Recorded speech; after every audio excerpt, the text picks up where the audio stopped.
Heavy metal in the 80s was full of amazing and crazy bands. It was the golden age of the genre and the time when rock and roll ruled the earth and fought a holy war against the PMRC and the moral majority. Out of this river of metal bands emerged W.A.S.P, a band that was considered the wildest, craziest and most extreme. They were part of the Filthy 15, had to be censored and were even banned in parts of the country. No other band went as far as W.A.S.P when it came to hardcore heavy metal that did not hold back and said whatever it wanted to say.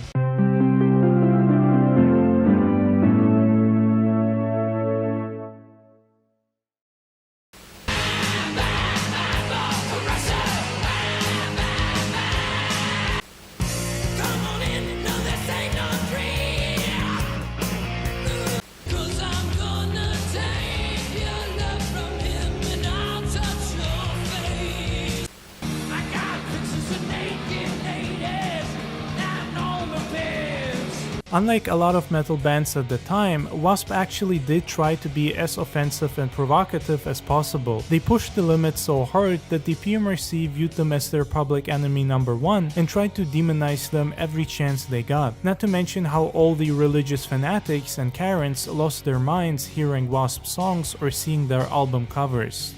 The outrageous edge of rock and roll has shifted its focus from Elvis's pelvis to the saw protruding from Blackie Lawless's codpiece on a W.A.S.P album. I got this glint in my eye whenever I'm performing, which keeps people off balance where they're asking, is he or isn't he serious about this? Those people have obviously never seen that glint. I mean, how can any grown man walk around with a 12-inch saw blade between his legs and take that seriously? It's outrageous filth. And we've got to do something about it. Their singer, Blackie Lawless, knew all of that, and you have to give him credit for using all this hate from the PMRC and similar groups to fuel their career and get as much exposure as possible. I mean, W.A.S.P did plenty of interviews and went on MTV and other programs pretty often, but nothing could compare to the free advertisement that the PMRC was giving them and most of the other musicians and bands that they were constantly mentioning. There are themes of sadomasochism, rape, incest, explicit and graphic sexuality in lyrics and in some of the concert acts.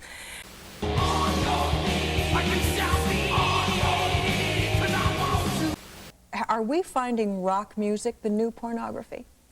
I think that we can find, unfortunately, some very explicit sexuality, and some people would call it pornography, in some of the rock music, yes.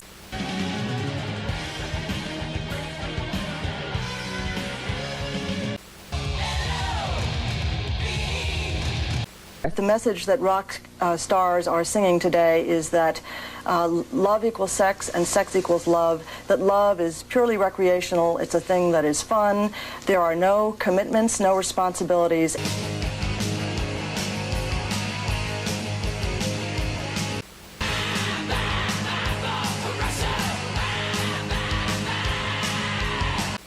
In the heavy metal industry, for example, where you have songs that deal with forcing a woman to have oral sex at gunpoint, as in Judas Priest on the album Defenders of the Faith, Eat Me Alive.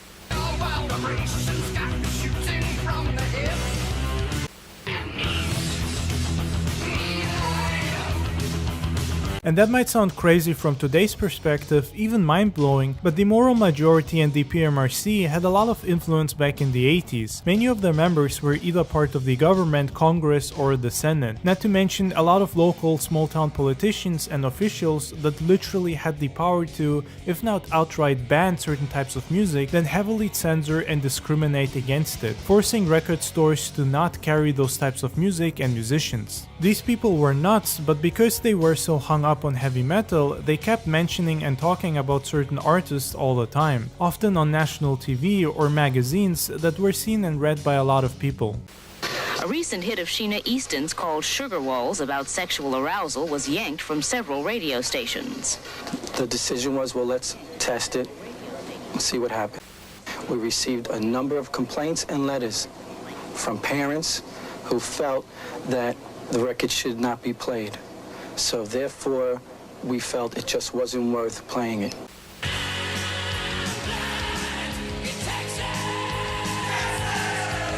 The National Association of Broadcasters has stepped into the controversy. We're trying to tell the owners and the managers of these various broadcast properties to be sensitive to the music that their program directors and disc jockeys were playing. And dangerous reputation, because they were literally marked as a dangerous, demon-worshipping band that was corrupting the souls and minds of children and anyone listening to them.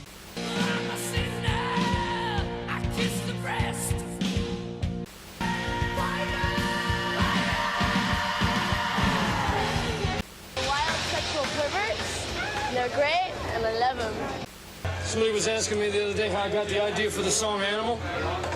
Said I hooked up a videotape in my bedroom, rolled it back, made it rhyme.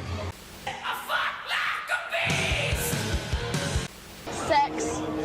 A bunch of sex. You guys are bitches. I love you. What the moral majority did not realize is that all this talk about W.A.S.P being dangerous only made them more exciting to younger audiences. When the PMRC finally managed to force their parental advisory stickers on records, it didn't have the effect they expected it would. On the contrary, this made certain types of music, metal most of all, more exciting, rebellious, and fun. If you're a teenager or even a grown adult, are you honestly going to buy your music in the safe and censored section, or will you look for the part where they sell the most offensive, hardcore, dirty, and heavy music? I know I'd pick the latter without second thoughts. Many records now contain sexually explicit warnings on the label.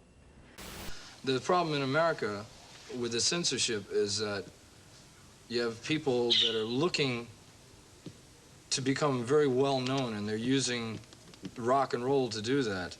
And they've attacked W.A.S.P more than they have any other band. Why? The thing is, they've gone on every major television show in America, every major radio, all the magazines. They walk on TV and they hold up pictures of our album and they go, "Don't buy this album." And in the last 3 months, we've sold 10 times as many records as we did before that. I mean, they want to put an X rating on our album. If I was 15 years old and I walked into a record store, I'd walk in and I'd say, "Where's the X-rated section?" You know, I'm going to make a beeline right for that place. I'm going, I don't want to know about anything else. I want to hear about the dirt and all that good stuff. And that's exactly how W.A.S.P ended up making way more money and sales in that period, because they gained a reputation that other bands dreamed of. Of course, it's not like W.A.S.P walked into this situation by accident. They actually were trying and going out of their way to be as offensive and wild as possible. Even their name means we're sexual perverts, which, despite not being openly admitted by Blackie, has always been hinted at whenever he was asked about it. You can tell me. In the beginning, this sounds biblical, don't it? In the beginning, we were looking for a name that was controversial without really being controversial. So that's to say, if you know what the name means, fine. If you don't, that's fine too. The damn bitch is just too bizarre.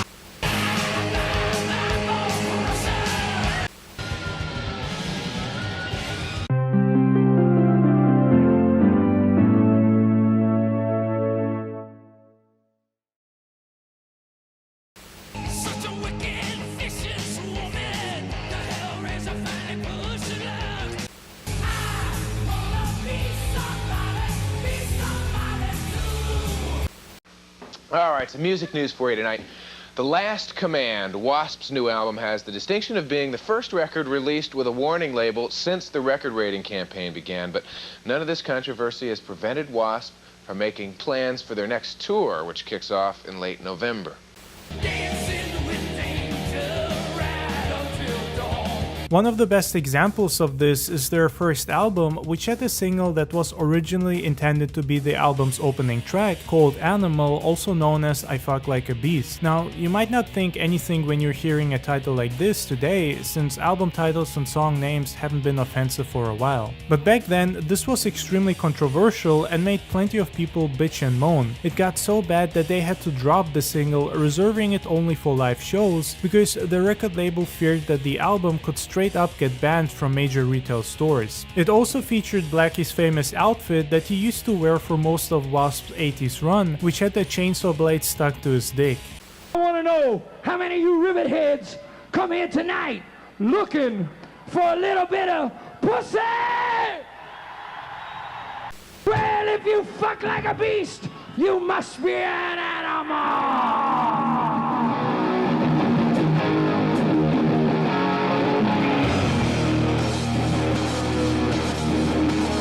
If you listen to most of their early albums, the lyrics will be either highly sexualized or about breaking rules and living a lawless life full of chaos and alcohol. Basically, they were singing Chris Holmes' autobiography but just didn't realize it at the time.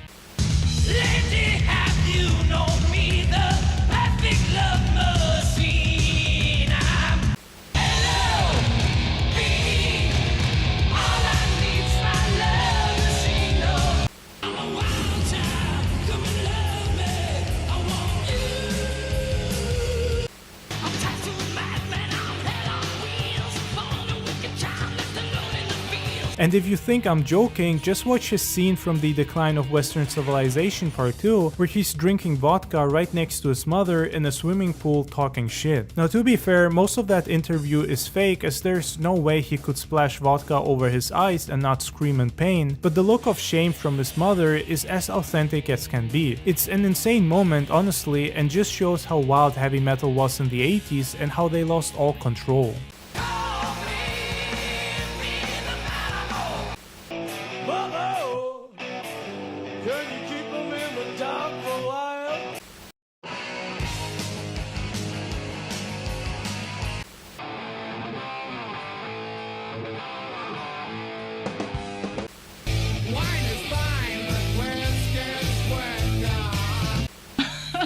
Well, people talk about the stage show toning down.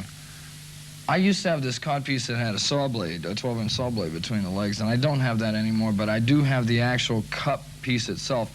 And there's one part in the show where flames shoot out of the end of it 18 feet. Now, if that's toning the show down, you know, I mean, I don't know what to tell anybody. I mean... You had a bit of an accident with it recently, didn't you? It didn't shoot the full 18 feet. It went rather backwards instead of forwards. I was damn near a soprano. I'm here to tell you, they were picking parts of me off the light truss that night. Having said that, Blackie Lawless was definitely not like a lot of his peers at the time. He clearly had the sense for business and knew exactly what he was doing. In fact, it almost feels like his stage persona is an alter ego that he created because Blackie on stage and in music videos and Blackie in interviews are two different people. The first one is a crazy madman without control, while the second is a well-articulated and intelligent musician. Personally, W.A.S.P was my favorite 80s metal band because of Blackie's voice and the way he used to sing. I mean, a lot of singers, especially within metal, had similar voices back in the 80s, but no one sounded like Blackie, and that's what makes his singing so amazing. He had a style that was different and made you recognize a W.A.S.P song instantly. If I smash the silence, you'll see what fate has done to me. Kiss away the pain and leave me lonely. 'Cause I'm gonna take your love from him and I'll touch your face. You just got to be. I wanna be somebody soon. They fall to the ground like a sweet rain.